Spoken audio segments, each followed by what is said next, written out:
Happy Monday. How's everybody doing? Um, what's this? Politics Monday. Are we headed to World War III? Are we already there? Let me highlight this because I found this interesting. Oh, let me change this so you guys can see it highlighted. So, guys, please hit the like button. I am a few minutes late. The judge telling me at the last minute he's going to be a little late. He better show up in 10 minutes. I know that. Um, Well, who is this? Cockney Charm, World War III alert. Fed up with seeing this type of headline all over YouTube. Well, listen, that's what gets the clicks right now because that's what's trending. Trump and Israel, Netanyahu, Trump and Netanyahu started bombing Iran. And Iran started bombing Israel and Dubai and Kuwait. Making, inconveniences for everybody. Is it a good idea? Is this the end of Trump presidency? Did he help the Republicans lose the midterms coming up? We have midterms this year. Will the Democrats win the House and the Senate because of this stunt? Well, if he's not successful, and what computes success? What equals success in this situation here? Didn't he say during the campaign that he's going to avoid this? End wars, not start wars. What's really going on? So all those questions, and whenever he decides to come up here, if it's not too late, I want to go into the history of Iran and the history of Israel. This just didn't happen overnight. This has been going on for centuries because we're in the 20th century, and this has been going on since the 19th century. Yeah. No, we're in the 21st century. This has been going on since actually, no. Israel, that region in the whole middle, what we call the Middle East, what we call Iran, what we call Israel today, they always had conflict going back centuries. I'm thinking of the 1900s, World War I, World War II. No, listen, we could go all back to biblical times, but we could go back to the Roman times. But we're just going to fast forward. We're going to start with the 20th century, the 20th century conflict, and 20th century conflict, World War II, the creation of Israel. Ever since the creation of Israel, there have been issues with the Middle East, serious issues, U.S. Middle East. However, this is where we at today. And it's not funny because, listen, we already had 3 U.S. soldiers die. Trump handed out medals today. But we're going to get into that. But before we get into U.S.-Iran war, of course, I'm also going to bring up in the show Fanny. She is going to jail. Fanny Willis is going to jail. Her and Nathan Wade and others. Bitch, you going to prison.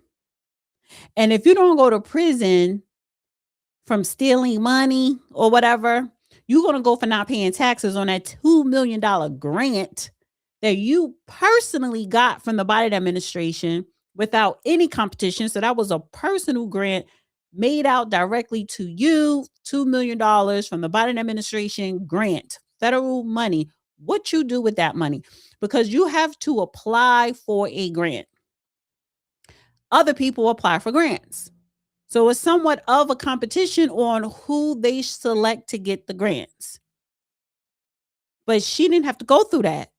It was automatically signed in her name, made out to her a federal grant under the Biden-Harris administration. What you do with that $2 million Did you pay taxes on that $2 million? Motive. So she's going to jail. We got to talk about that. But I want to start off talking about this. Honey, I love this show industry. I love this show. This is my show.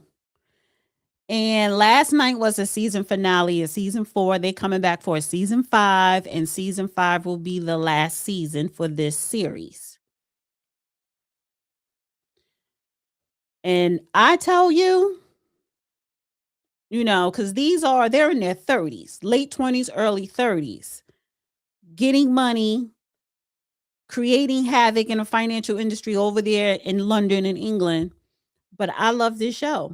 I am addicted to it because there's so many different storylines, so many different characters and personalities and, fascination. Harper, financial rock star. Harper is the black girl. And then Yasmin, come to find out, she is the new Giselle Maxwell or Jeffrey Epstein. And we have Henry, Kit Harington from Game of Thrones, protected by the institution. When you talk about white supremacy, when you talk about wealth, generational wealth, he, at the end of it all, he is protected by the institution with his little ankle bracelet on house arrest, fishing with his powerful, wealthy uncles.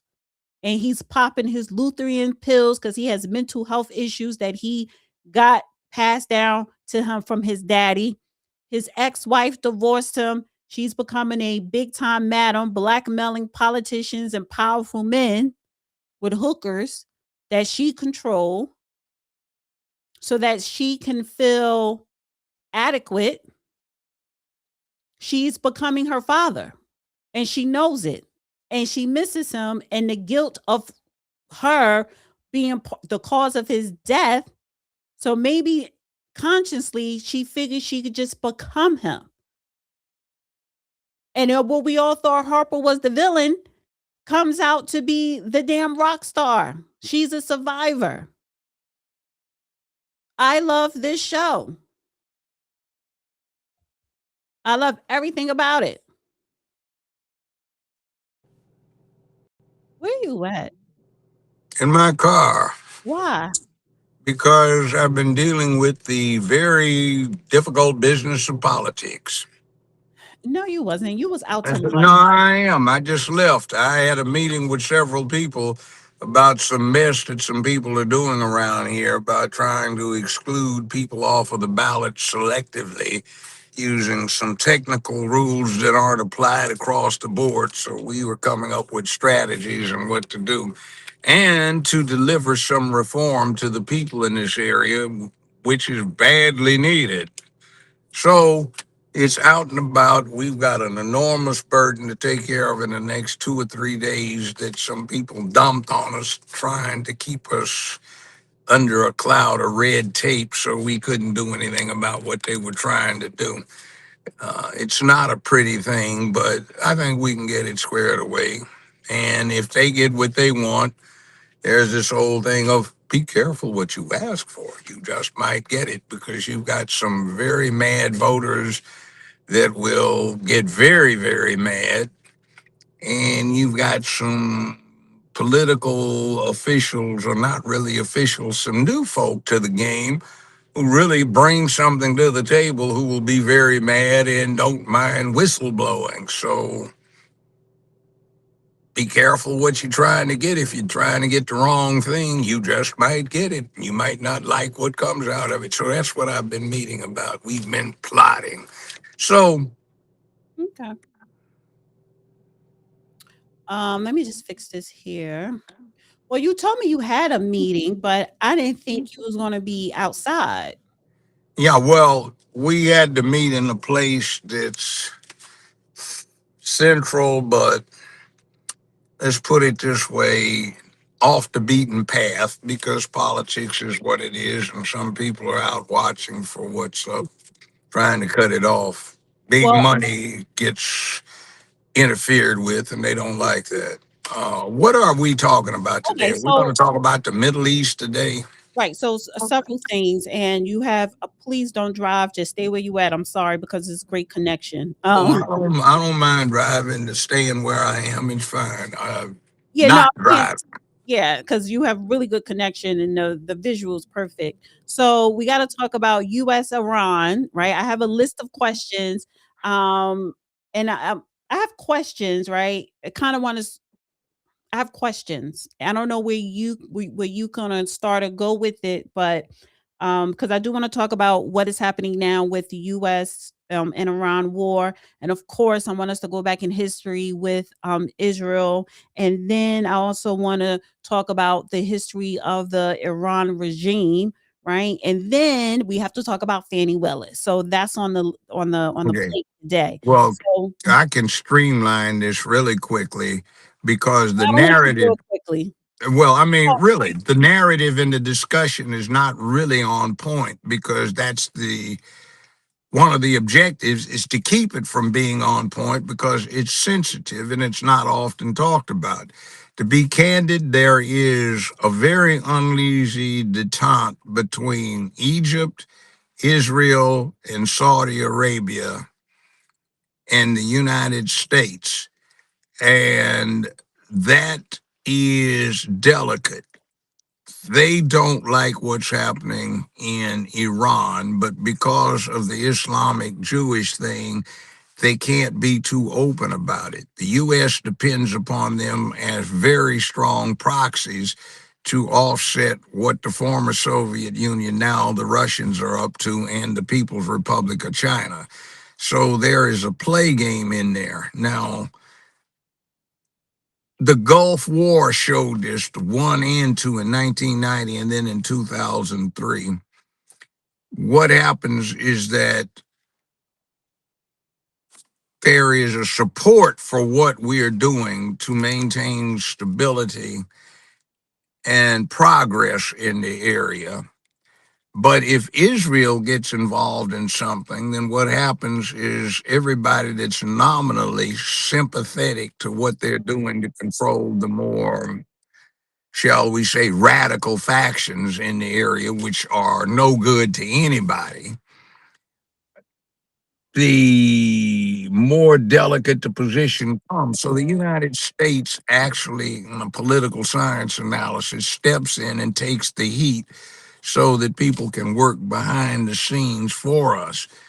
We still owe Iran a lot of payback for capturing our embassy back in 1980, 79 and 80, and holding our embassy employees and representatives hostage for months. So there is that. And the preemptive thing is ancient. It's 220 years old for the United States. And if anybody knows what Semper Fi means, anybody knows where Ura is about, or let's cut to the chase, the Marine Corps hymn, there's a line in there that says, from the halls of Montezuma, that's the Mexican American War, to the shores of Tripoli, that's the 220-year-old thing. The United States built some naval warships, one of which, the Constitution, is still in commission in Boston Harbor. And they sent the Marines in an expedition over there to deal with what was happening in the Mediterranean in a preemptive fashion because what they called the Barbary pirates were drastically interfering with American commerce in the area. So we prevailed, we conquered, the Marines got glory, and it's still in their hymn. And it's a precedent that's 220 years old to do exactly what's being done right now. Now, the other thing that is not being mentioned is this: the Biden Harris administration had open borders, and as I've been saying, they have been infiltrated by representatives of Hamas, Al Qaeda, ISIS, and all of this stuff. And they have planted explosives. So the preemptory strike was to take out the core radical leadership that might give the order to say, flip the switches and blow it up. And also, since it was successful, the mission was to take out the Ayatollah at the top and some of his leadership cadre. Those that are left have a warning now that says this is what we can do when we're not trying. So if you're still thinking about flipping this switch or these switches, think about it 3, 4, 5 times before you do it, because you won't like it. So it's a preemptive strike to keep 911 2.0 from happening, which intelligence and analysts are saying was on the verge of going down.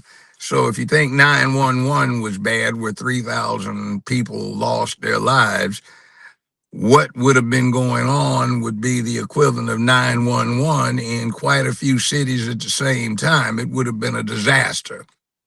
Well, let So me that's immediate defense. And those two things have not been discussed at any length, if at all, in the popular press.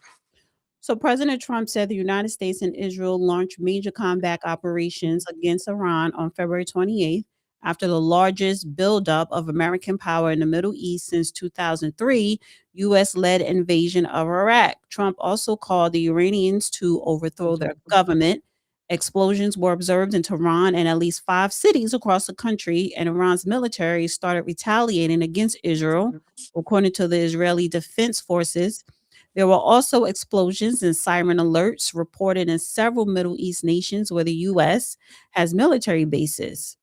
The Pentagon has named the operation against Iran Epic Fury. Israel's military code named it Roaring Lion. Israel initially launched the operation and then was joined by the U.S. The explosions in Tehran were reported early in the morning Eastern Time, February 28th, which is mid morning in Iran. Now, I wanted to play the clip that, listen, Donald. That is true. What you're reading, that seems to actually be going on, and it's not AI generated. But go ahead. Right. And so this is the video that Trump, he was transparent. He spoke to the nation February 28th. I'm going to play a couple of, it's 8 minutes. I don't want to play the whole thing, but I'll play a couple of minutes of it, okay? A short time ago, the United States military began major combat operations in Iran. Our objective is to defend the American people by eliminating imminent threats from the Iranian regime, a vicious group of very hard, terrible people. Its menacing activities directly endanger the United States, our troops, our bases overseas, and our allies throughout the world. For 47 years, the Iranian regime has chanted death to America and waged an unending campaign of bloodshed and mass murder, targeting the United States, our troops, and the innocent people in many, many countries. Among the regime's very first acts was to back a violent takeover of the U.S. Embassy in Tehran, holding dozens of American hostages for 444 days. In 1983, Iran's proxies carried out the Marine barracks bombing in Beirut that killed 241 American military personnel.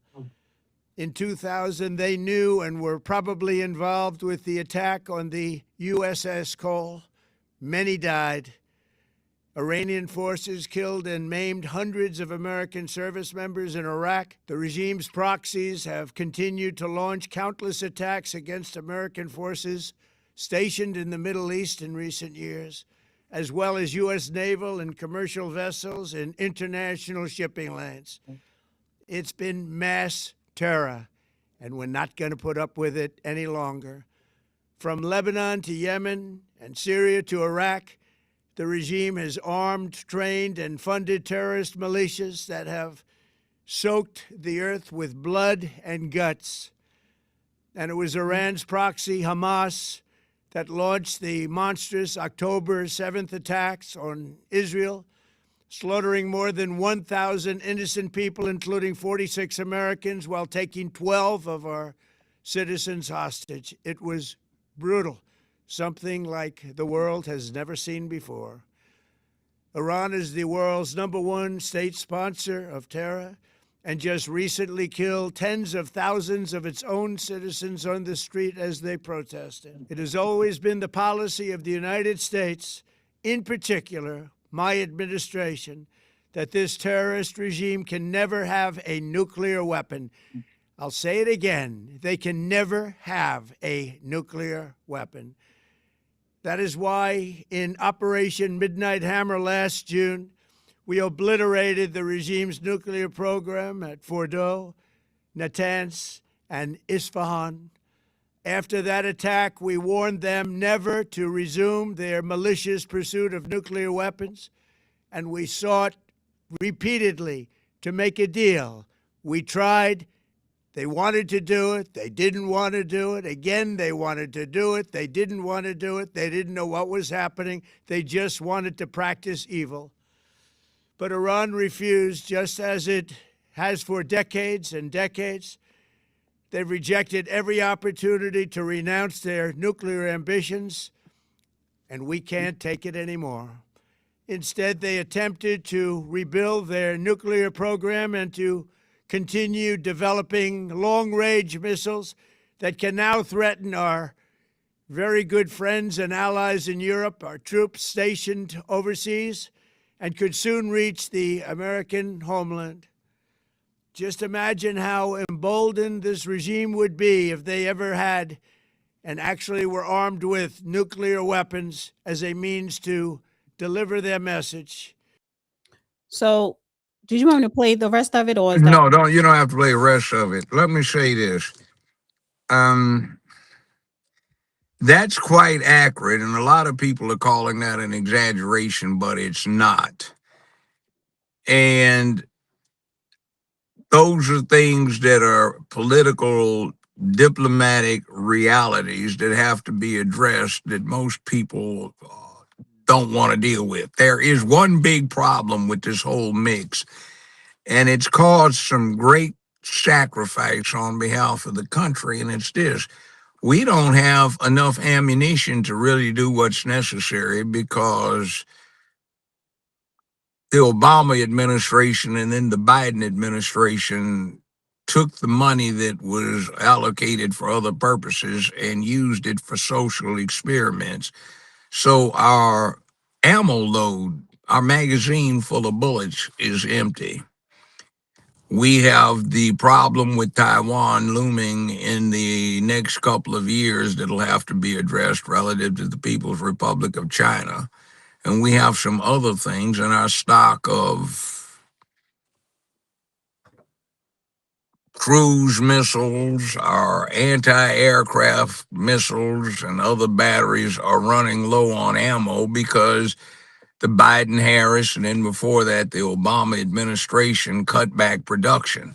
The Obama administration cut back production and stopped it really, they stopped it of the F-22 air superiority fighter, probably the best in the world, but we have less than 120 operational, which is not really what we need, but you can lay that to the feet of Barack Obama, who signed an order to terminate production of that. So our so you cruise think missile that inventory is down, anti-aircraft missiles are down, and we are marginal because it takes a while to build these complex and very expensive items. And one of the things we've been relying upon right now, our production is 120 of them per month, and they estimated had this expenditure not come up, we would have exhausted our supply if we had set to go over Taiwan, even if it didn't go nuclear, we would have run out of ammunition 4 to 5 days. So there is that thing to keep in mind when he says not one nuke.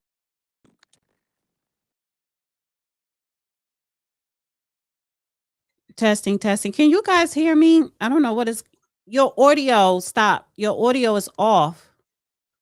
Your audio. Your audio. Yeah, your audio sounds like a robot. Well, it's not, but I just got some huge static. So, Yeah, you're breaking it. You're breaking up really, really, really, really bad. well, I don't know what happened. I haven't moved. I know. I Okay, don't know either. It's it's you don't do you have the heat on in your car or anything? off. It's 72 degrees right now. So, Yeah. Every time you sound like a robot. let's see what happens. What? Unmute me and see what happens. Yeah, I did. I just did, and it's still the same. You just it sound like a robot. You Okay, it just cleared up. What was okay now? happening is I It's was good. in huge static. Okay, now maybe it has to do with what I was saying, but the problem is that when he talked about not one nuclear weapon, contemplate that in 1945 the United States was in a very hot war with probably one of the most dedicated and fanatical militaries we've ever had to deal with, and we stopped that with two nukes. We only had three. One of them, the Fat Man, had to be tested because it was the plutonium bomb and nobody knew if it worked. U-235, the little boy, did Yeah, work. it's doing it again. It's doing it again. It's doing it again. You notice I'm talking about nukes. It's going to do that, I think. And that's what I'm saying. Now, I don't know what it is. See, this is yeah. I'm thinking we probably gonna have to pre-record this. okay, Beyonce had a great contest. Yeah, and I'm not editing this out because I want people to hear this is not the first, second, third, fourth, or fifth time that this happened sometimes when we pre-record and it happens. So I don't know what it is. I see other channels, they don't have issues with their audio, and maybe because they're just repeating what the news is repeating, which is different when someone is not repeating what the news is repeating. When people And I've been in different areas of my house. Yeah, we're gonna have to pre-record because now you're talking about the history of nuclear and stuff like that, and they don't want that. Pause for a second, And honestly, it's nothing bad. You're just talking about history. So I don't get it. but you're not supposed to talk about these things. It could be the signal, April. Somebody saying it could be your signal, but when he came on, it was perfect. Yeah, here's where I was going to go with this. I can we can't understand nothing you're saying right now. We cannot understand nothing you're saying. Two, three. Just give it a Try second. this one. Now you sound Yeah. Let's experiment. he In has to other leave the words, parking lot. I did an interview there. It was the same no, problem. So maybe he needs to leave I've got the parking lot. 4 bars up here, full bars for a first time. I never get this at my house, and I'm miles away. And people were talking about. I asked in there. They said they universally had good reception over here. Business I just left. Okay, let's try this again. What the point was when President Trump said not one nuke. You have to remember that at the end of World War Nope. II, we flew As soon as you started talking, no, it's messing up. down that station. We only had So three all right. nukes. It So took let's us. not let Hold on. Let me quickly state it.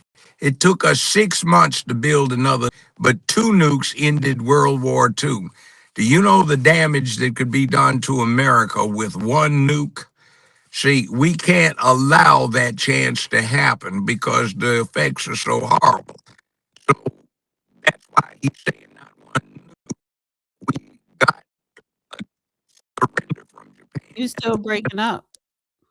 Oh, wow. You want to drive to another spot? Or is your phone on Wi-Fi? Somebody said go to I Wi-Fi. know Just Wi-Fi. call in without video. Uh, Or do you want to call in? Should I set up the phone line and have you just call in? Well, that might work too. You wouldn't be able to see the image, but I mean, it's every time recently that I've talked about these things, we've had something like this happen. No matter what, I've even used other people's phones, so I don't know. Um,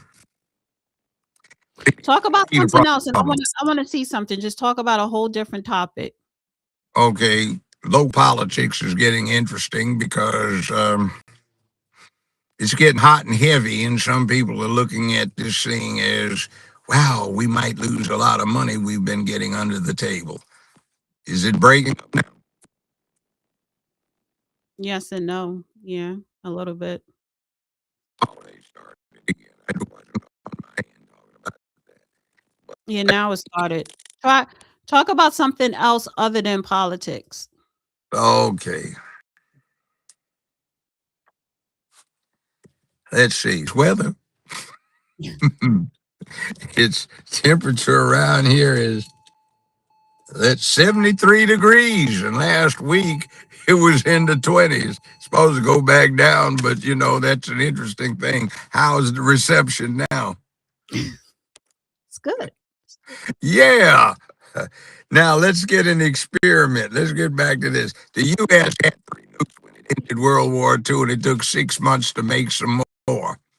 So if that could bring down Japan, 2 nukes, one nuke is more than we want to deal with somebody that's radical who is on jihad, where you remember you get to paradise if you die for certain purposes and you become a martyr.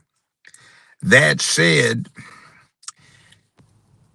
this is something that has to be done because we have all of these people that have infiltrated the United States with no vetting, no check of luggage or backpacks or anything. And I am sure that in 4 years' time, they have been where they wanted to go and planted the explosive devices. And at the worst possible time, they're likely to be detonated, and we'll get 911 2.0 in multiple cities. So remember, you had 14, 15 people that took down 4 airliners, and they killed 3,000 people. Now you're breaking up again. Oh, You're breaking up again. I just text you the call in number. okay, let me go do that. Okay.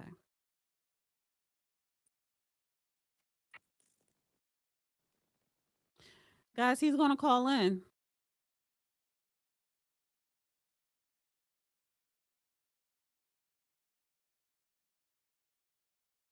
Is Judge near a university? I have no idea, but you know, when he said war started, yeah, I have no idea. But the thing is, whether you near a university or not, it doesn't matter. If you have Wi-Fi, if it's good reception, you should not have that type of interception going on. Oh, here he goes. Hello? Can you Testing, testing. 1, 2, 3, 4, 5. How's the reception on your end? good? Can you hear me? I hear you fine. Do I you wonder if we could do FaceTime. no, well, not with this phone line you can't, but um oh, Let me try to see what happens. See if you get it. Hold on. get what?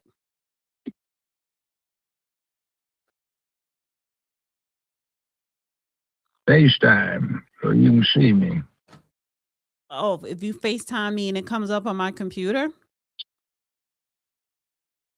Oh, it says choose another phone number to call so and so and so and so. Okay, we can't. Sometimes I've found that if you're on a regular phone call, you can switch it to FaceTime if the other person's system is receptive. So anyway, you can hear me, but Yeah, I get what. problem is that we have a very bad situation where this isn't really for the stated purposes, because I would imagine that the way things work, you might want to keep the other side guessing as to what's really going on. And it's a good opportunity to not scare the hell out of some people because how would it sound? He'd either be a crank in the eyes of the blue side, or other people who are conspiracy theorists would get all freaked out if the president says we are in grave danger of 911 2.0 because these people that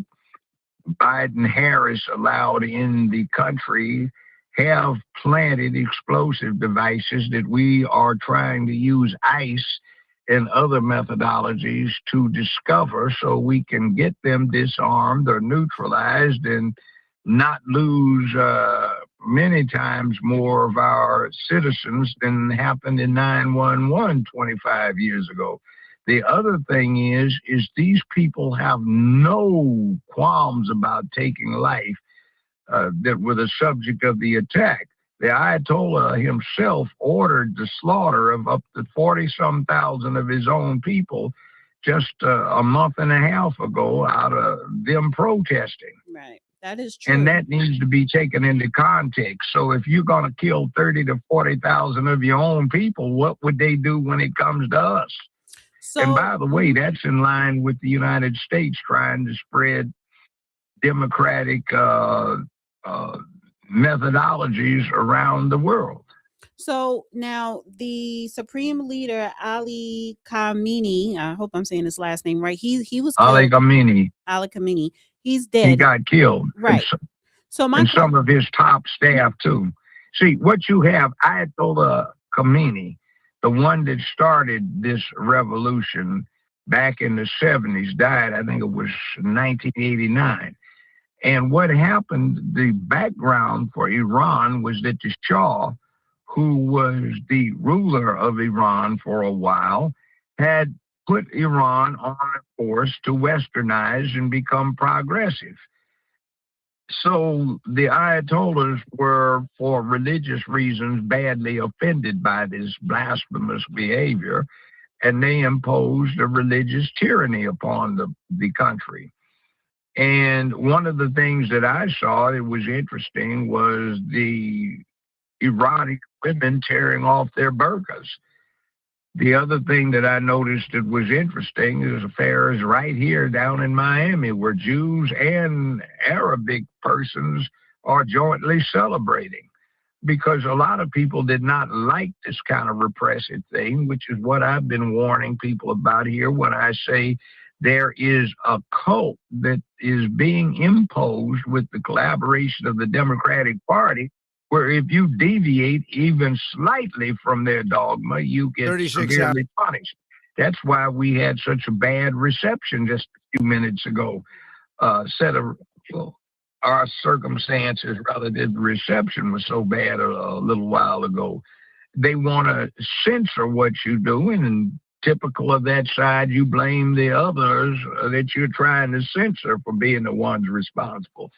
And it's not good for the country. Well, I want to ask you this question. This is what we are doing. I want to ask you this question because will this move that the U.S. is doing with Israel, well, i.e. Netanyahu, will this define Trump presidency and his legacy, good or bad? Because if he fails, if you don't quote unquote win, or even if you win but you drag it out, that's not good. You're going to end up losing the midterms for the Republicans. So, but you won't drag it out because there's no intent to invade. That is the key. In other words, he mentioned that it could possibly, Pete Hestach did mention it could possibly be boots on the ground, possibly. Yeah, but that's a raid. Iran is too big for us to send an occupying army over. Really too big. So it's not feasible. That's what happened in Gulf War I. George Herbert Walker Bush was wise enough with Colin Powell and Schwarzkopf to say, we're going to come in there, beat the crap out of them, and get out. The point has been made. George W. Bush had another objective, which was to get his family company, Halliburton, the oil contracts over there, which they stayed around until they were able to get that and start generating somewhere between $7 and $8 million net every 7 hours by 2007. made the family filthy rich for the next few generations. But in any event, we don't have to go over there and conduct anything other than a raid, and our professional troops are not draftees. They signed up for it.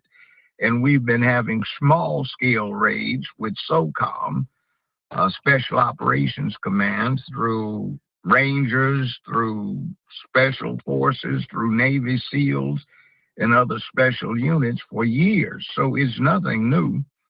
That's just what is done. And the other thing, see, when it comes down to they didn't get war declared. Well, Article 1, Section 8 of the United States Constitution, amongst other things, says it is the duty of the commander-in-chief, that's the president, and the armed services to pursue, eradicate, and suppress piracy wherever found in the world. It also says in that same article, it is also the president's responsibility to, quote, enforce the law of nations.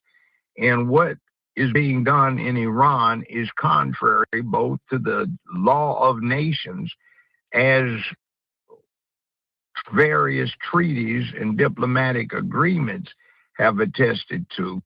And also, since Iran is a financial basis behind hijackings, terroristic activities, we have treaties that declare those things to be acts of piracy.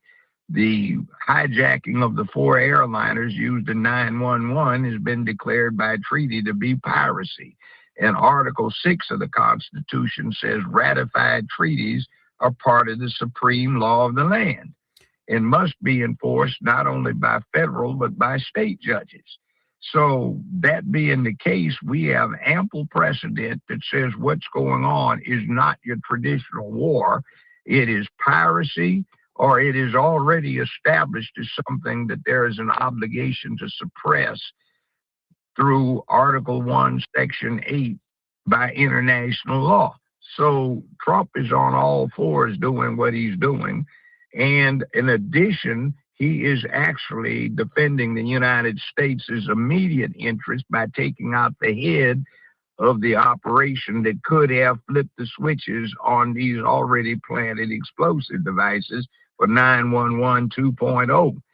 And also to send out a warning, a deterrent to those who might still have access to giving the orders and saying, blow them up, and saying, you don't really want to do that, do you? So let me And ask then you, there's also the likelihood there'll be a regime change. so let me Go ask you ahead. this. Let me ask you this. I don't want to get into, I'm gonna ask you about the regime change in a minute, but I want to ask you this though. Was this a good move for Trump to do?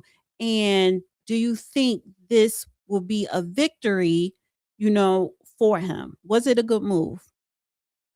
Yes, it was.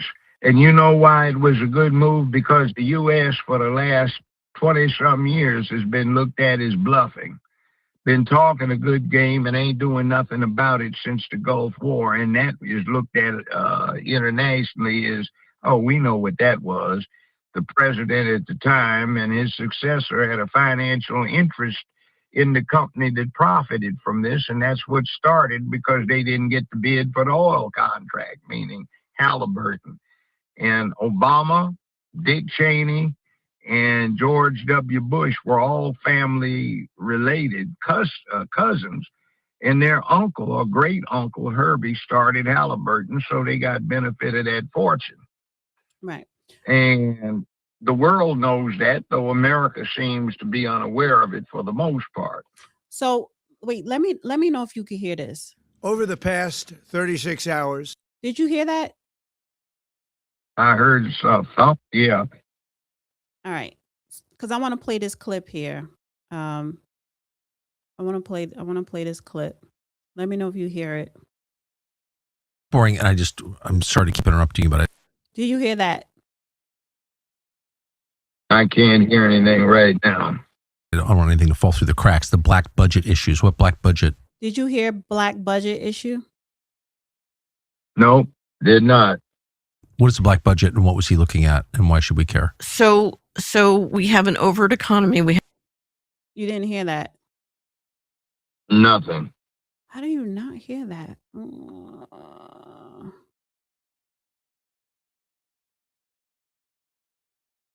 Give me a second. I think I have to do it this way.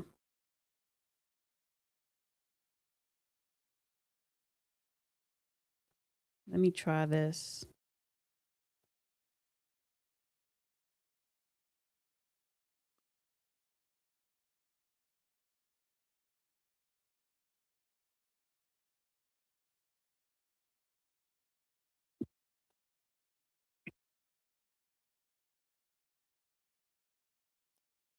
And let me know if you hear this. Covert economy is driven. Do you hear that? Nothing. How the hell? By a series. Why is it that you can't? I don't even hear background noise. Of pools of money. I don't understand why you can hear me, but you can't hear anything else. That's because your phone's probably not trying to pick up any extraneous external noise. Some of the newer ones do that. No, I got to figure out how. I need to figure out how you can hear clips if you're on the phone. I just got to figure. What's the subject of the clip I do it now. made? So let me just ask you this. Because I wrote down the problem with Israel is Netanyahu. I just think he's a problem. I just think he's evil. I'm sorry. But I want to ask you the creation of Israel. And have you ever heard of something called the black budget? The black budget is what's disguised in the American congressional budgets for defense work for the last 75 years. Right. And it started around the time of the creation. It started around the time of the creation of Israel. No, that's not what it's about. The United States did it. Remember well, you might be a bit young, but they had a lot of upset years ago about $800 toilet seats and $500 hammers. Well, it's obvious that that's ridiculous in terms of the price for those objects, but that was cover. So you could allocate 1,000 toilet seats at $800 a piece, and you now have $800,000 to put into buying a fighter plane that can be used surreptitiously and not registered to the U.S. That's off the chart. So you know what I'm gonna do? What they had. Real quick, let's put Israel aside. We could pre-record that on Thursday because I wanted to play something for you. So we're just gonna put that aside. I want to go back to Iran and the regime change, right? Do you think that this war that's going on now will lead to Iran having another regime change? Quite possibly. It has probably been accompanied by some clandestine information sent out to resistance groups that the United States will back you with communications organization, supplies, and weapons and ammunition. And that would give them an opportunity to rise up. You've got a median age in the low mid-30s over there in Iran, and that encourages an energy reservoir of those who are needed to pull off a regime change or a revolution. That's a good thing. And remember, this place is an area where years ago it was on the forefront of westernization in the Mediterranean. The Shah was trying to bring Iran into the fold of Europe, Asia, and the Americas in terms of being advanced and getting more secular. So you have a bunch of people who are being oppressed to get them to go along with what's going on because they get snatched out of their homes after midnight and never seen again.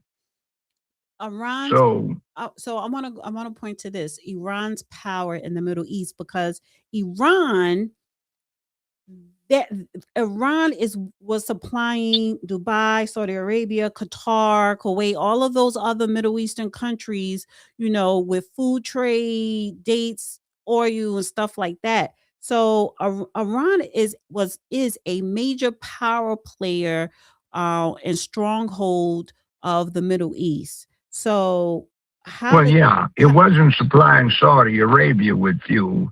Saudi Arabia was a but not place few. that was I mean, other, independent of yeah, that like pressure. other trades. But military pressure, see, is extreme.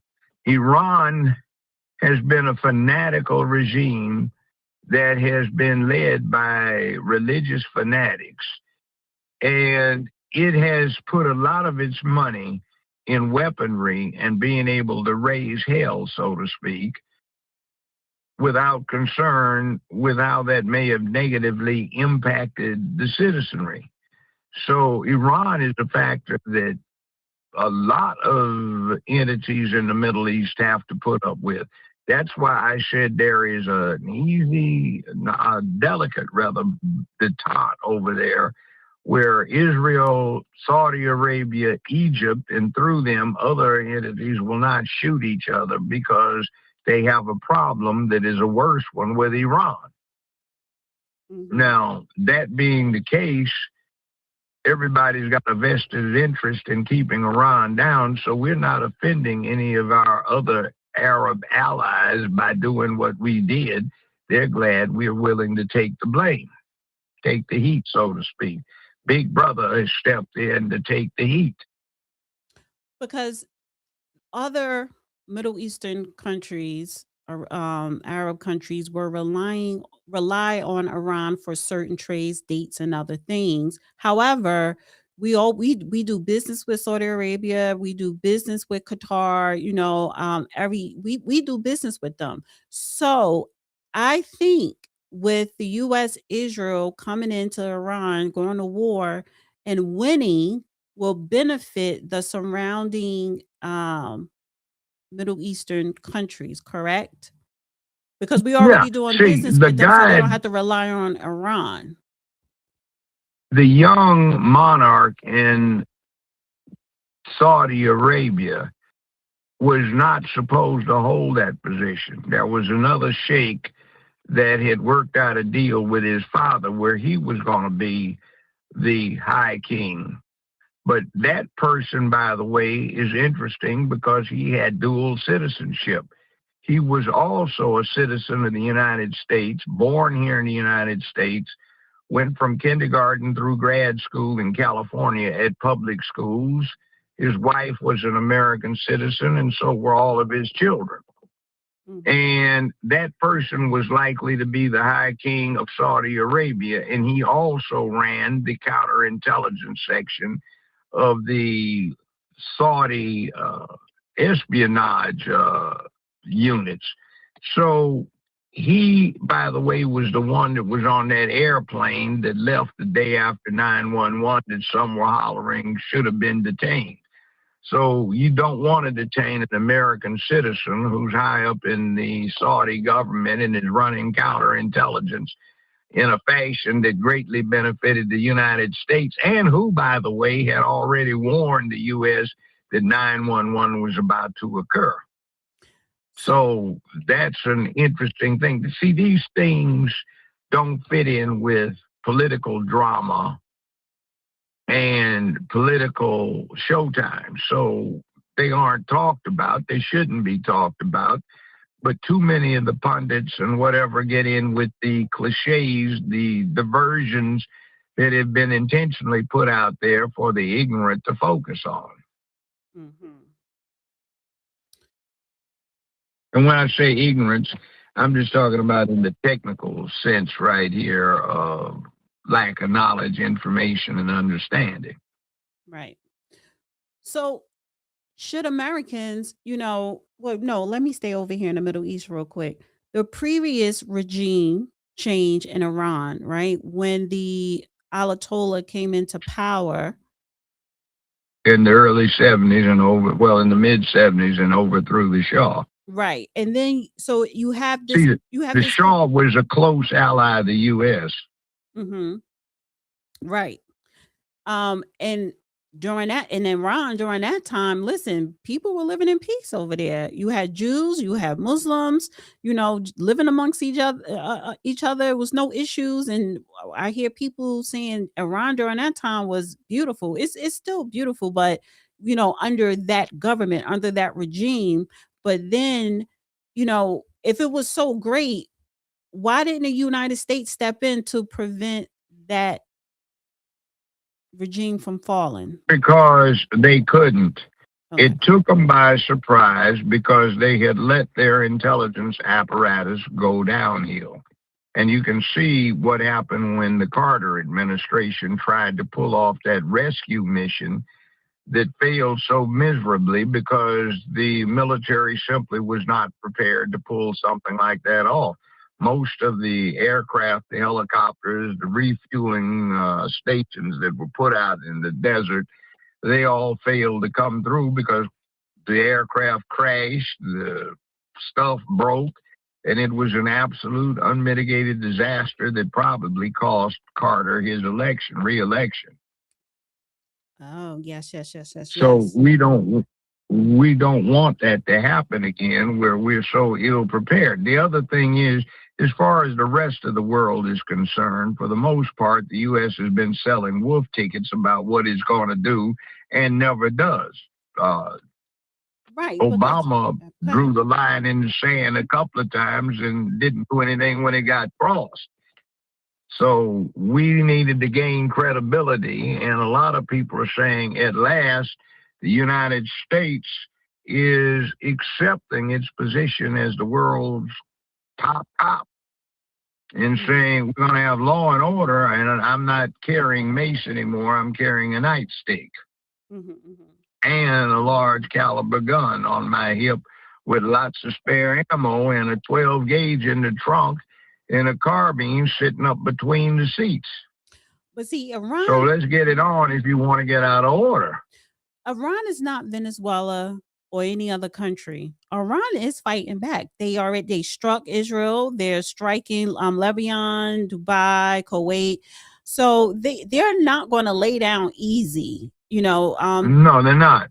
So it says U.S. But they can't really hit back too hard because right now we still have a few anti-aircraft missiles and systems that can shoot down most all of what they send over, even from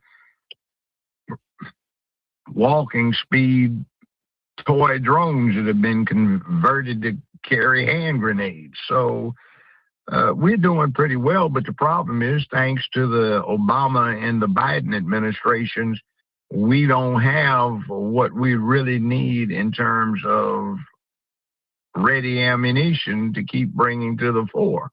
We gave away a lot of it to the Ukraine. We didn't make much of it. A lot of it was allowed to simply rot and deteriorate under the Obama and Bush administration. We have put most all of what we have available on station at various critical places or on board ships in their magazines, but that's all we've got. We don't have refills. So some of what's being shot up now is probably pulled out of the Pacific Ocean storage areas, not in the ocean, but in the Pacific areas that we control in that region. So we are going to have to do something about that. I want to just tell you a couple of updates. So the Strait, STRAIT, the Strait of Hormuz is closed. So it says the Strait of Hormuz has been closed, and any ship that tries to pass through it will be set on fire by Iran. The commander of Iran's Islamic Revolutionary Guard, Coup, said today. And the Strait of Hormuz connects to the Persian Gulf to the Arabian Sea. So you're talking about ships come in for trade and stuff like that, supplies or whatever. Bluff. Two Pentagon employees were injured in a drone strike in Bahrain. So they're hitting really civilian, these are surrounding countries that have nothing to do with what's going on. But Iran saying, listen, we are going to target your friendly countries, if you don't stop, I guess, targeting us. US hits more than 1,250 targets in the first 48 hours. So Sunni versus Shiites, right? Because Iran is majority Shiites. The surrounding Arabian countries are majority Sunnis, and they have a long That's history. been going back 1,400 years. Right. That's a fight.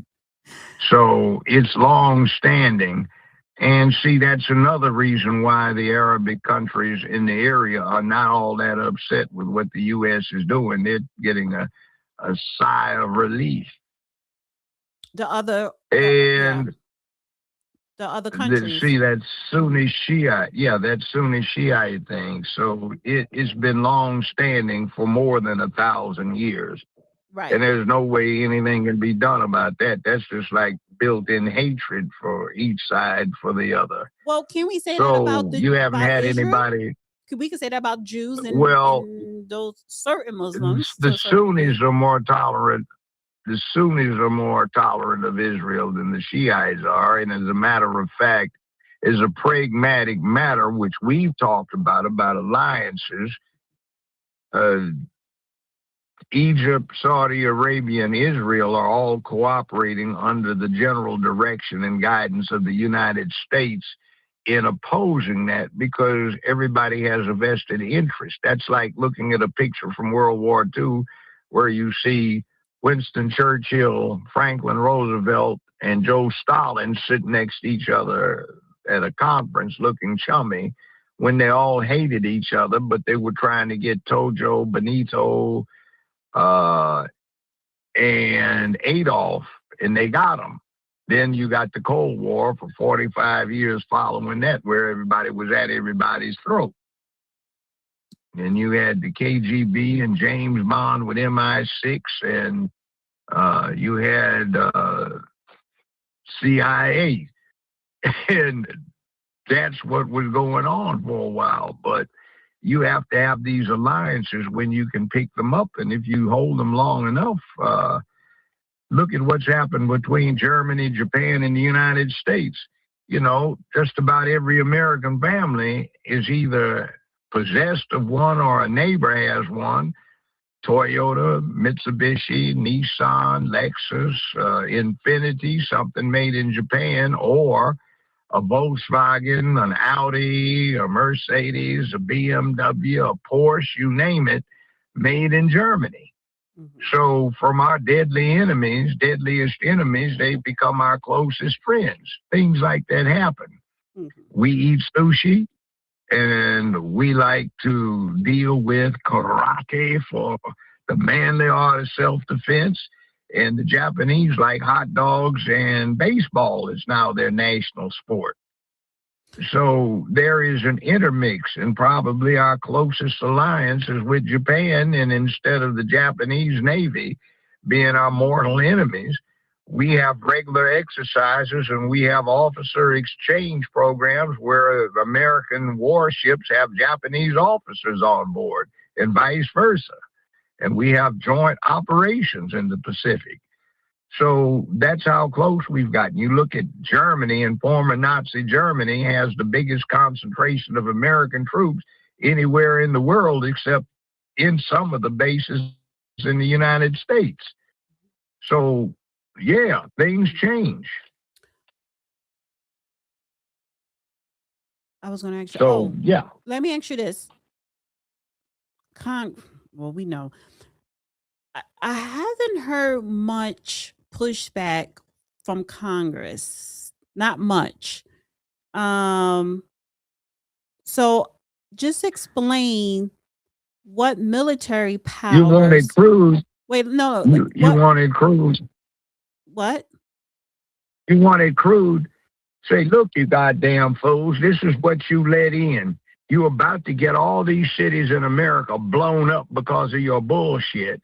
So we're trying to clean it up so that doesn't happen. Now keep talking shit and block it, and you'll see America is going to blame the hell out of you for setting this disaster up. But I want to And they ask look you, at it and go, but I want to ask and they you, just look at it. You show it to them, and they say, "Oh shit, what did we do?" okay, but I want And to they ask you, shut up. I You want to, notice they're I quiet. know, but I want to ask you a specific question here. What power does President Trump have that he does not need approval from Congress, and what approval when it comes to war that he will need from Congress? Well, okay.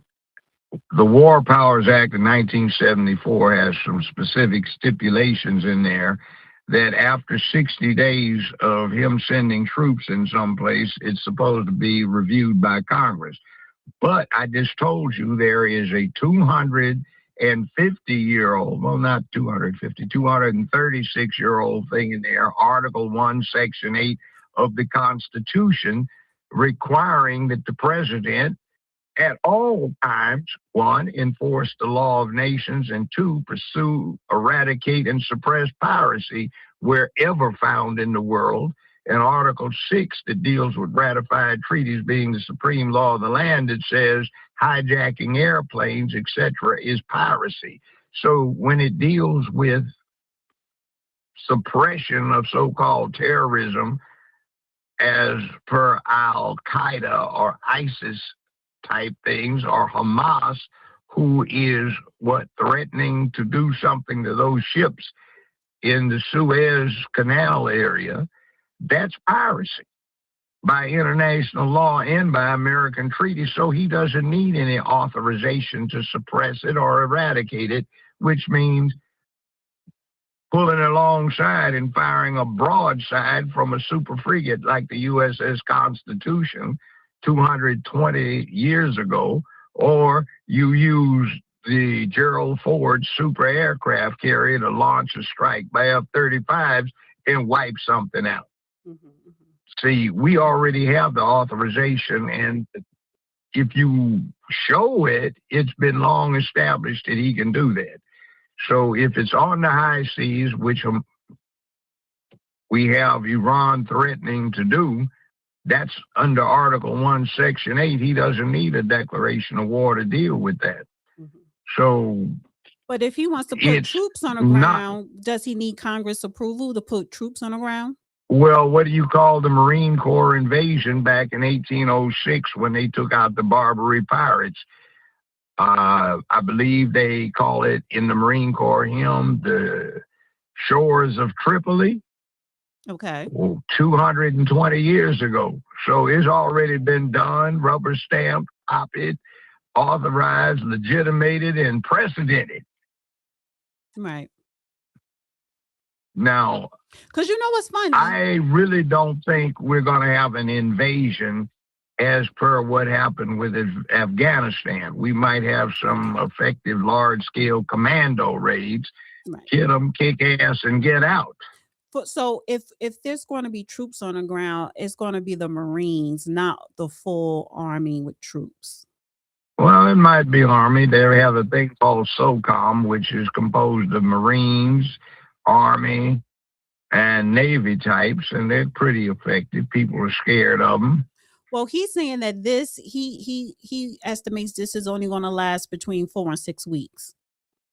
I never heard of a war. We'll probably run out of ammo by then as well. I never heard of a war lasting 4 to 6 weeks. Oh, yes, it does. How long did the Gulf War I last? Gulf? How long didn't that last? Gulf War I, 1990. It lasted just a few months. They came in, bombed the hell out of the communications and transportation centers in Iraq, and they sent in a surprise raid of American forces, and they swept through Iraq. They whipped ass, kicked ass, and then they left. The message was sent. Because we shouldn't even been there. But it's Afghanistan where they Iraq, I can see. Well, I can see why the justification was there for Iraq, though there was more to it. But basically we brought in, we did some interesting things. For the longest time, American military types, high and low, were, you know, petrified of the Russian tank, T-64s, T-72s, T-80s, and we thought about the But Judge, T-34 and no, wait, hold on so for a forth. second. Okay, so 1 second, because you saying Desert Storm lasted 90 days, but Trump is only saying 4 to 6 weeks.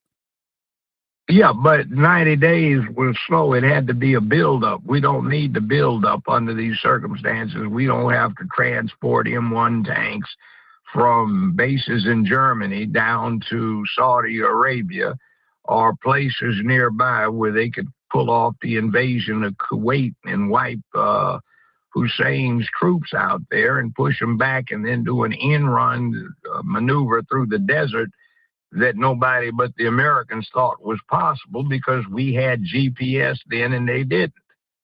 Okay, but here's the thing though. Okay, the biggest tank battle in world history arguably took place during that 1990-91 fracas. That was the well, anyway, I won't get that gets too technical, but here's what I'm getting at. It was a big tank battle. But here's what I'm getting at. Here's what I'm getting at, because listen, you know, you're talking about, 4 to 6 weeks. Listen, Russia is still in war with Ukraine. However, midterms is this year. And I'm sorry, if Trump does not pull out a victory of some sort in 4 to 6 weeks or 5 to 6 weeks, they're going to lose in the midterms. And then if they do, let me finish. Wait, let me finish. If Democrats control the House and the Senate, or the House, then they're going to try and impeach Donald Trump next year. So I maybe I'm getting too far ahead of myself. What I'm saying is, I think he's going to have to win whatever he's doing over there in Iran in order to save his presidency and to win in the midterms. He's already won it. See, this is political drama. You drag out what you've already done, so it puts on a good show. And nobody is put in any high jeopardy by missiles getting put in or smart bombs being dropped from our latest crop of combat aircraft. There's nobody in the world that has anything that can stand up to that. Those three old, they're 45-year-old design, 50-year-old design, some F-15Es, 3 of them got shot down by friendly forces by accident. So they can be intercepted and shot down, but that was by friendly forces using our help. What that got to do with the midterms? Other than, well, what that is nobody's in jeopardy except the Air Force getting to have some live fire exercises in perfecting their technique and seeing which one of their current crops of untested officers can stand up to it. What that got to That's do with what it's about. What that got to do with the midterm election? Because no, there aren't going to be any boots on the ground except for a raid. There's not going to be an extended presence for 20 years in an ill-designed mess trying to get Halliburton the contract rights to oil exploitation of Iraq and getting ensnared in a mess in Afghanistan, where we had been there for 200 years. Okay, say if he does not put no boots on the ground, but in 5 to 6 weeks, if he doesn't pull out some type of victory, the Democrats are going to use that narrative to win elections.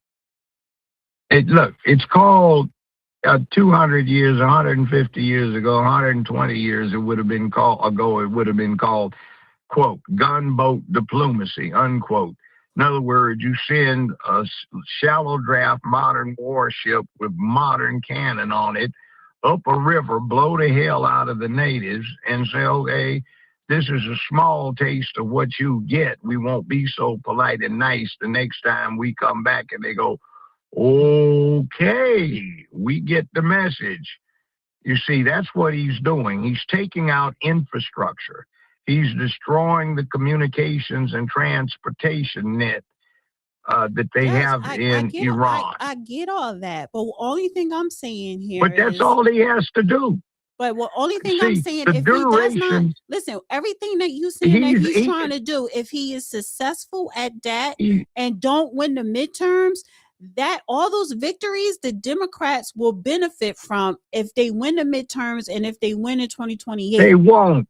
They Okay. won't, Okay. because the way it plays out militarily is we've already won. But what we're doing is doing a cleanup thing.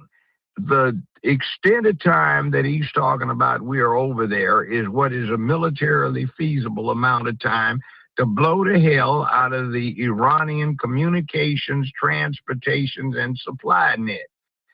So you destroy their logistics, you destroy and disrupt their command structure, you destroy their centers of operation, and you take out their nuclear capacity. And then you say, okay, now we kicked ass, what you gonna do about it? You ran out of ammunition too. And the extent of it is as though our stocks of ammo are running low. The time I'm looking at seems calculated to say, if you want to put up any kind of resistance to this, we've calculated this is all of the ammo you have. So you will run out before we run out. So let's go at it. You either surrender or you get your ass kicked. One last question on this. Epstein files, right? No one isn't talking about Epstein's files anymore. So this US-Iran war, is this a distraction so that people can stop talking about the Epstein files? I don't hear any Democrat wait, let me finish. I don't hear any Democrat or Republican talking about who they're going to subpoena next. All that cease on the 28th. So no one isn't talking about Epstein files, right? And I think there's going to be no arrest. There's what Prince Andrew got arrested. They're going to be arrested, but ain't nobody. They're not going to revisit the Epstein files. This war is taking over all the headlines. No one cares anymore about the Epstein files. What if I told you? What if I told you about it? The Epstein file mess it's significant, but it's a distraction. And the purpose of the distraction was so nobody paid attention to what is going on now that was building it up. When Trump said, all right, let's go on it. So now it's no longer hanging in the shadows where the Epstein file obscures what's going on back there in the dark corners. It's out in the open. So the Epstein files basically have no utility for the side that was trying to use them. Now it can go back into... I think it's in reverse. No, it's not. I think that this war is a distraction from the Epstein files because let me just say this. I believe there are powerful men in those files that we haven't even heard of just yet. We don't know yet. So what? And they do not want it to get out because Trump did say this. If you keep poking this bear with who's in the files, it could possibly collapse our financial institutions or the stock market. Yeah, that's nonsense. I think this war is a distraction of who's in those files that have not come out yet. No, it's the other way around. The Epstein files have absolutely nothing to do with the economy. It has nothing to do with our military preparedness. It has nothing to do with the price of tea at a grocery store. It doesn't have a damn thing to do with it. It is a distraction. It's some perverts who are in power. The message, find out who they are and turn their asses out. That's about all it impacts. This stuff is, as I said, there are some implanted, very high explosive devices that will make 911 look like a Mickey Mouse event at Disneyland compared to what is to come. This was a strike to take the leadership out that would have said go, and this is also to serve as a warning for their replacements who might say go, and it also provides the impetus for a regime change which will wipe the problem out. If you can't do anything else, destroy the pipeline. So if you have no fuel, the burn, you don't have any flames. So we are on squares all the way around. This is what the Epstein stuff was supposed to be about. because the silly Democrats were trying to deal with social experiments, entitlement, DEI rather, and they were using Epstein to distract attention when the truth of the matter is it's likely to be their people who get really caught up in it. Now, it's important in terms of revealing wrongdoing and perversion that has been festering in the background for too long.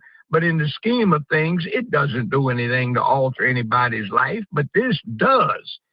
This is a problem where the whole world is being held hostage to an extent by some radicals who don't mind dying to make a point. Now, that is what's been out there. And the rest of the world is saying, hey, wow, somebody needs to come in and kick butt and stop this. And that's what we've done. And the 5 weeks he's talking about is about how long it'll take to feasibly destroy the targets. You can map out an air campaign. The air campaign is a success because we did it. They haven't been able to score anything but minor collaborative damage out there with their efforts to strike back. They're talking a good game, but they haven't done much. The casualty count is small. This used to be something that would happen in a day or two in London during the Blitz or in Tokyo in 1944 and 1945. This is crazy. So, I mean, it's bad, but, I mean, in the scheme of things, it's minor. So we're worried about a bunch of perverts molesting children, which is criminal. This is talking about international and the interaction between great nations who can obliterate a good part of the planet with either the arsenals, nuclear arsenals they either have or they're trying to get. That's what's at stake. These are serious matters. So I would say the Epstein files are important in terms of giving the 411 or the basic information to the American public about what's been going on while they've been running around trying to be pampered poodles who need to be taken care of. This is a revelation as to what your caretakers are really about. But in the scheme of things as to the immediate impact or the long-term impact, it's nothing but a Hollywood scandal. And it's the type of thing that on a somewhat smaller scale I used to deal with all the time when I'd have perverts charged with some kind of sex crime coming in front of me for trial or sentencing. I mean, you know, that's the way I look at it, but maybe that's, people get all worked up because it's sensational. And 50 years ago, it would have been okay. But, you know, now we've been conditioned by tabloid journalism to become normal. And we're looking at, oh, my God, it's the most important thing going, and what are the huge conspiracies? Well, yeah, all of the above, but you are being distracted from the more serious things which are happening right now. Why you have to have that star in the upper corner of your driver's license. Why inflation is so bad. Why we have this mess in the Middle East that might go nuclear at any given moment. Why we've got a situation where China's saying, screw you, we don't believe you'll stand up to us. We're going to take back Taiwan, and there's not a damn thing you will do about it. See, we have that. We have this thing with terrorist cartel members, people with incurable diseases, and all sorts of things in this country right now. And Americans losing jobs and benefits and huge tax burdens they have assumed because somebody decided to break the law, sponsor the breaking of the law, because they didn't want to lose control and be less able to promote their agendas. We've got a bad situation going. And we've just been putting up with it because we didn't care. And Epstein was the type of gossipy scandal that we just love to focus on instead of those things that really count. It's bad. And it's time we got over that and said, okay, let's get back to the essentials. What's really going on here? We got upset by 911, but that is a small thing compared to what's about to happen if something isn't done to cut it off. And when you have ICE out there in Minnesota and you've got Democrats jumping up and down with their clown show saying the most important thing in the world is to get ICE out of the picture. Remember, they're trying to stop this. And what else are we finding out? The intelligence community has discovered that thanks to this bull by Governor Walz and other folk in Minnesota fomenting this fraud and misappropriation of funds, we have between 180 and 260 million dollars known to have gone to Al Qaeda and ISIS to fund just exactly why we had to have this attack. All right. So, I mean, it's broad scale and we just ignore it like fools. All right. So I want to switch now to Fanny Willis because I was going to play the clip, but I'll just read it to you. Breaking bombshell exposed. New documents just dropped showing that while the Fulton County DA Fanny Willis was aggressively building her RICO conspiracy case against President Trump and his 18 allies, the Biden Justice Department secretly wired $2 million directly to her office. This gift grant came straight from the DOJ while she was weaponizing the law against Trump. Talk about conflict of interest and federal funding for a political hit job. Now, no news outlet. Let me finish. No news outlet is reporting on this. This is breaking news by way of America, Real America Voice. And so, when I edit, I am going to insert that clip. And it's funny that not even the local news in Atlanta, they are talking about everything with Fulton County and the election raid, but they're not mentioning this. So this bitch is going to jail. Go ahead. But I have said that for the last year and a half. I've been preaching about it. What I said was what she was doing with Wade was an opportunity for funds that she had the ability to access being awarded to Wade for supposedly services rendered, and they'd both split it. These several $1 million are coming in. What else did I also say? With Wade singing like a bird, with what's going on in the investigation, with the connection that they have with what was going on with meetings in the White House, you said to the trial proceedings. I said, eventually you're going to get some grand juries to indict folk for conspiracy. So here we go. See, what they did isn't technically illegal, but they had a meeting with a target, and that is illegal. So in America, you can feloniously conspire to do a legal act with other people in a legal fashion, but the fact that you conspire to do it becomes felonious. So that's what I meant when I was saying this. This is going to come out, I said, and it is coming out. But that's why you have all these cash transactions and why she's got a problem. This is what I meant when I said she's likely to wind up in a jail cell, a federal jail cell. Do you pay taxes on federal grant?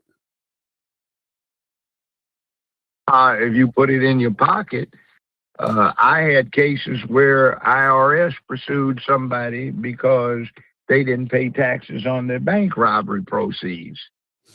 And also, they didn't have strong case on bank robbery to prove it, but they could prove that the person got the money, so IRS charged them with tax evasion. That's what they've done here in Memphis. If you look at the componentry of these task forces going in, they're not just the National Guard. They usually have a heavy FBI and IRS componentry. Like, for example, was Al Capone a murderer? Yeah. A gang lord? They couldn't prove it. How do you know that? They never charged him with it. Well, what did they put him in prison for? Tax evasion. Yeah. That's how you get it. That's why IRS is a big component of these task forces that are going in with the National Guard and ICE, because they're gathering the information on all of these crooked politicians who've got money under the table either directly or indirectly, for turning a blind eye to this misappropriation of funds like you hear with the child care centers in Minnesota, So here's the in thing. addition to the hundreds of millions going to our foreign enemies. So here's the thing, right? Because we're talking about $2 million grant. It wasn't a competitive grant. It was a personal grant that they automatically approved for her in her name. So can the Trump administration, the Trump's DOJ, request an audit to, because it's a paper trail. I So just said yes. they I can just said yes. But yes, they can it request the takes audit to see time. what did you do with this money? I think they probably already have the trail. They just have to firm it up. I keep telling people, quit looking to have an instant prosecution like you're looking at Law and Order season 5 on TV. It doesn't work that way. People have to think about it, interview folk, redact stuff, read for hours at a time through thousands or millions of pages of documents. And most of the folk that are talking this smack are too damn lazy to read a magazine, let alone several million pages of intense, detailed documents. Now, didn't she lie So, under oath about not receiving any money from Biden or meeting yes, with him? she did. Yes, she did. And that's why you heard about the cash transactions, like the $480-some tab out in Napa, California, wine country, where the waiter talks about she paid him in cash. That's what was going on. Where did that money go? What happened with the 10 million we've been keeping track of? The 2 million for catching up on sex crimes prosecutions, the $500,000 for juvenile prosecutions, the $7.5 million to catch up on general felony prosecutions. It disappeared. And she's talking about they're dumping on me because I'm a sister girl. And all that's going on is the legislative body that appropriated the money wants to know what happened to it and what it did. What you do with it?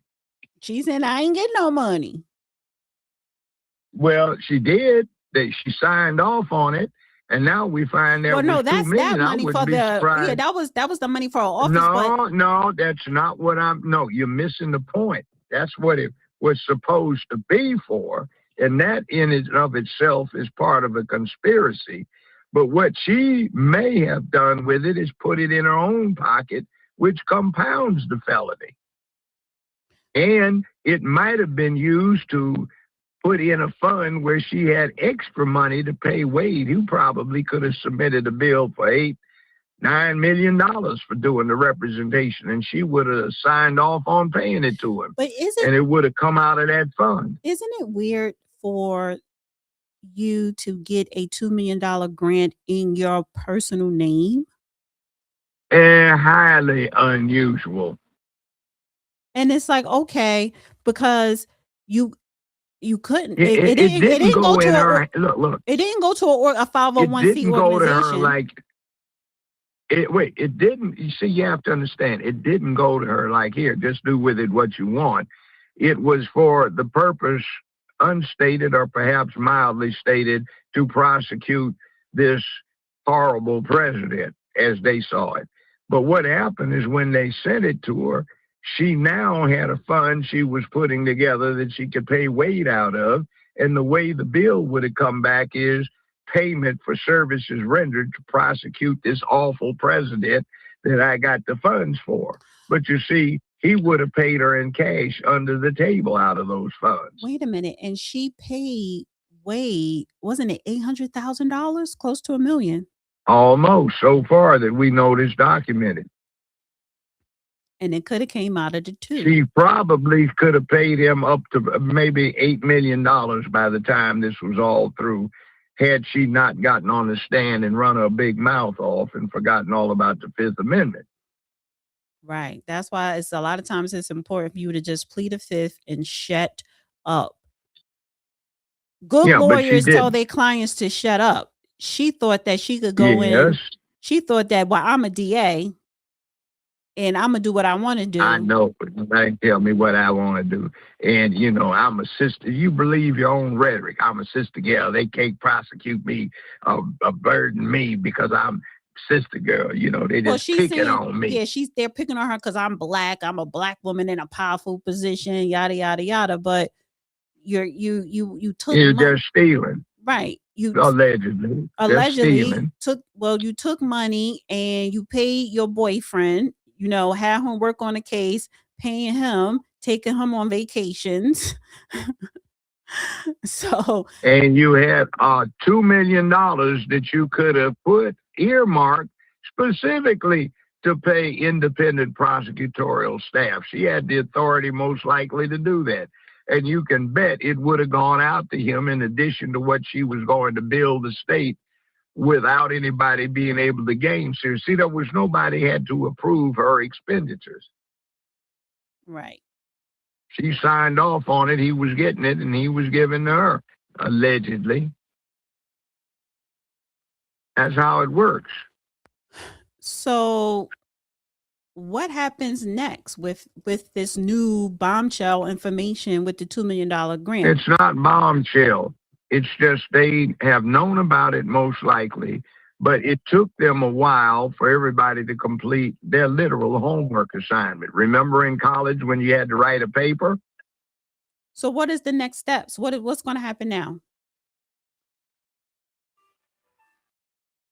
Ladies and gentlemen of the grand jury, we have a presentation for you for your consideration.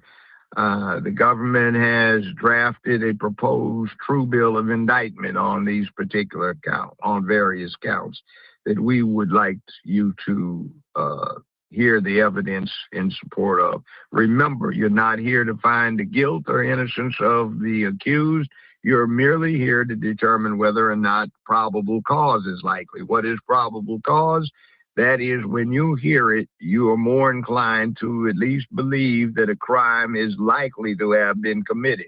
It does not convict the accused. It simply makes an accusation, and they have a right to a public and speedy trial before a jury, a right to subpoena the witnesses and evidence that may support their version of facts, and they are presumed innocent until they're proven guilty beyond a reasonable doubt and to a moral certainty. But ladies and gentlemen, as grand jurors, it's your task to review the evidence and determine whether it is likely that it was a crime was committed, and you demand through your true bill that somebody stand trial and the state be given, or the government be given, the opportunity to prove that a crime was committed against the people of the United States or of Georgia beyond a reasonable doubt. See, that's the speech the prosecutor would give the grand jury, and that's going to happen. So here's another question. So, we have this coming out, $2 million grant from the Biden administration written out to Fanny Willis. Can we most likely expect another bombshell, quote unquote bombshell, breaking news that the Biden administration gave Letitia James or Alvin Bragg's, grant money in their name? All of the above. But see, they're not bombshells. That's just bombastic bullshit from the media. What has happened is these things are suggested by a brief reading of the documents or an investigation and thought given to the circumstances. And then you go out and, you start looking to see if there's evidence to support that. It's there, you see it, but you have to check it out to see if it's reliable, so you just don't do what your targets are doing, which is they do all this hype over stuff they can't prove or they can establish, but it's against the law, like they did with Cosby, or like what's going to be found with Stormy Daniels. You basically convicted somebody for being the victim of a blackmail attempt. One more thing. New York City Mayor Mandandi apologizes for excluding Black Americans in his previous city built by immigrant comments. So he has set the record straight. Black New Yorkers helped build New York City too. Speaking to historian and podcaster LaToya Coleman, he admitted to overlooking the contributions of Black Americans in the city in his previous comments, where he said New York was a city built by immigrants. Quote, "I've been guilty of this myself," end quote. Modandi, who is New York City first Asian and Muslim mayor, he says, if we're being honest, then we have to tell the full story. And when we tell a sweeping generalization like that, we lose sight of the fact that Black New Yorkers helped to build New York City. So, and listen, Okay. he's been. Translation. Mm-hmm. Translation. Some parrots and other birds flew across the southern border or flew into the United States from the north, and some got brought in cages. We're the ones that got brought in cages, and everybody else flew in on their own. So he decided to bring in the cage birds and give them a little notice too. Well, he goes on to say, actually, and we get back in that cage too easily because there's bird seed in there, lots of treats and toys to play with. Wait a minute. That's your woke DEI, diversity, equity, and inclusion bunch. Well, he went on to say, that's why I'm here to apologize, because you learn from it. And I think as much as we want to and should support immigrant New Yorkers, their incredible place in the city, doing so doesn't necessitate that we overlook the contributions of Black New Yorkers. We can tell that full story. But my question is, that's political expediency, because the blue ball Negroes, they are up there saying, oh, you got to say something about us so we don't get too much flack. well, they're upset Okay, because fine. he's raising their taxes, and now they have buyer's remorse outside protesting. Oh, you're raising our taxes, and they're majority Black, in certain parts of the city. He's raising your taxes, but I don't understand why you Black New Yorkers voted for him when he was all about not just the immigrants, but the illegals. Well, and he if you is looked a at New York socialist. lately, but you're thinking American Blacks. You're not thinking Caribbean and African Blacks. That's true too. There were the Black immigrants, yeah. So they didn't build it. So see, then he New was right. York, They didn't build New York City, the Black immigrants. So yeah. he didn't have See, to include. when you, Go ahead. yeah, when you look at New York now, you don't see Black folk with a long American legacy. You see those who came in from the Caribbean and from Africa, who came from places that had rampant socialism. That's They're true used too. to that. Yes, that's right. That is right. That's right. So he's saying, and he's from what? The English Commonwealth himself. So he comes in and he gives what the Commonwealth is, these same people that have Prince Andrew, who are subjects, not citizens, and have somebody who, because of dental who was screwing who, have life or death authority over them. That is true. They didn't earn their positions. They got born to their positions. They have nobility in England. They have a caste system. Right. And immigrants, period, outnumber foundational Black New Yorkers, and Black immigrants have, I believe, surpassed Native Black Americans in New York City as well. So they don't really have any That's voting what I'm power. saying in New York City. They don't have You any go and look voting in New power. York City and you say, that guy doesn't look like he came from Alabama. He looks like he came from Barbados. That guy looks like he's from Bermuda. Or that guy looks like he's from Senegal. Nigeria. Yeah, Senegal, Nigeria. Yeah, or that guy looks like he's from Haiti. Ghana. Haiti. Yeah, or Ghana. Right. A lot of Afro Latinos, Afro Hispanics as well. So yeah. There's no more. And by the way, remember the old record, There Is a Rose in Spanish Harlem? What do Yes. you think they were talking about when they said Spanish Harlem? Of course, yes. And during that, when that song came out, that's when you saw a very large influx of Hispanics coming into New York. So long gone are the And days of the what do you call that? The Black Renaissance, that was going on up in Harlem or whatever. So those days yeah, they're gone centuries, over a century ago. So if you want to see the best exposition of it going, there is a Spider-Man feature. It's movie length. It was at the theaters a few years ago, and it's animation. And the hero is a young black guy whose father is a black cop, whose mother is a black woman, and they live together. And his uncle he loves dearly turns out to be a bad guy. But guess what their last name is? It's Hispanic because they're Puerto Rican. yeah. Well, listen. And that is the best way of doing it. Like, I think the guy's name is in there is Gonzalez or Rodriguez or something like that, the black kid. And Okay. people go, why they calling him that? Because he's Puerto Rican. That's New York City in this alternative timeline. Right.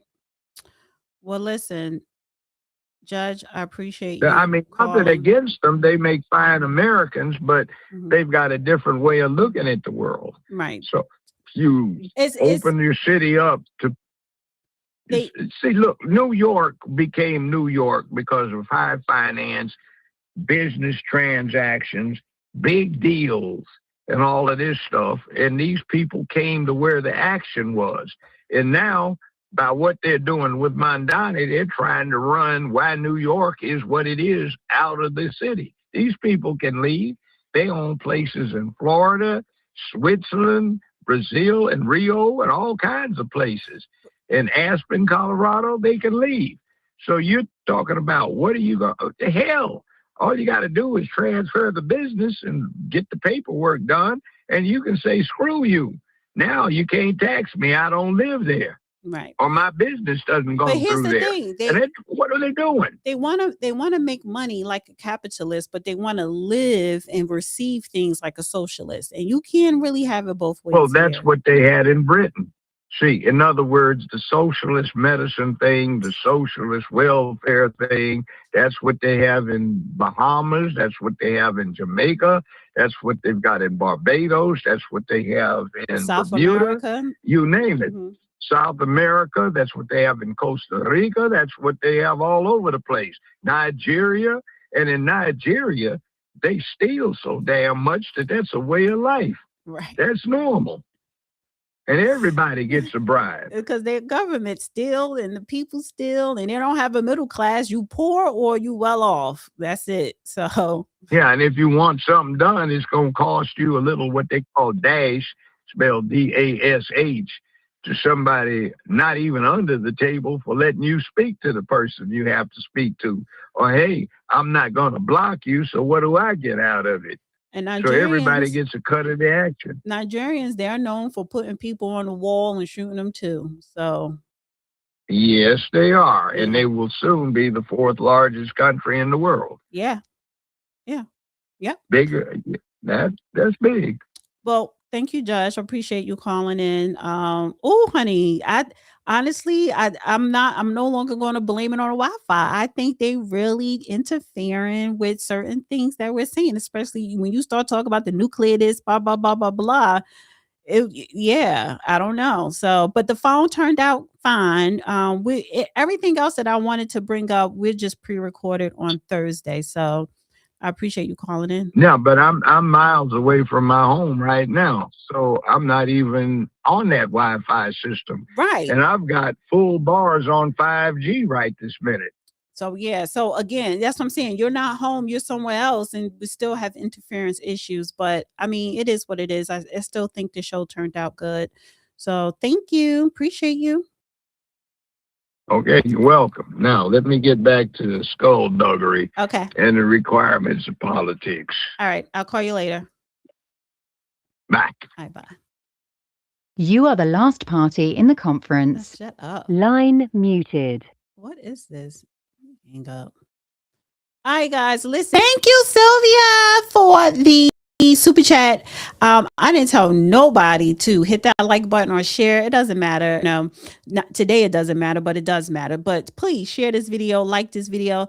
Thank you, Syria, for the super chat. Dana, you stay on the current events. Thanks for the data. You're welcome. Thank you, Joshua. He says, California, Texas, love. Thank you, and thank you, Roscoe, for the Cash App.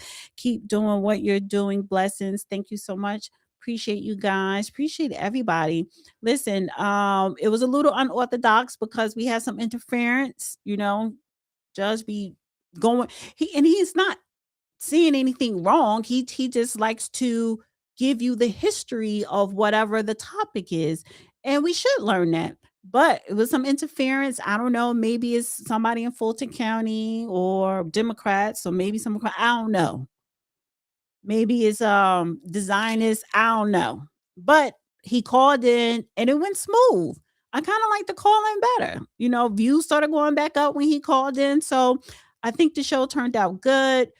Reached the 2-hour mark here. Thank you everybody for tuning in. I appreciate you guys. Please subscribe to the YouTube channel. Oh, I need to promote my website. Go to the website, therealdana.com, and sign up to the mailing list. I need to start promoting that in the beginning of the show, middle, and the end. And I need to do a commercial for that. So, guys, go to the website, therealdananetwork.com, and sign up to the mailing list. And thank you, everybody, for tuning in to another show, live stream show of Man Up with Judge Joe Brown. I will see you Wednesday, but I'm going to do something different. I usually go live here on Wednesday. I'm going to start going live on the other channel on Wednesdays because I'm making that the Dana with the Data channel. So I'm going to go live with that tomorrow. However, the Judge will be live on X Tuesday night. So I'm going to be streaming that live on the other channel as well. Yeah. But anyway, everybody have a wonderful week. Be safe, be productive. And I'll see you soon. Bye. Honey, let me do where's my outro? Here we go.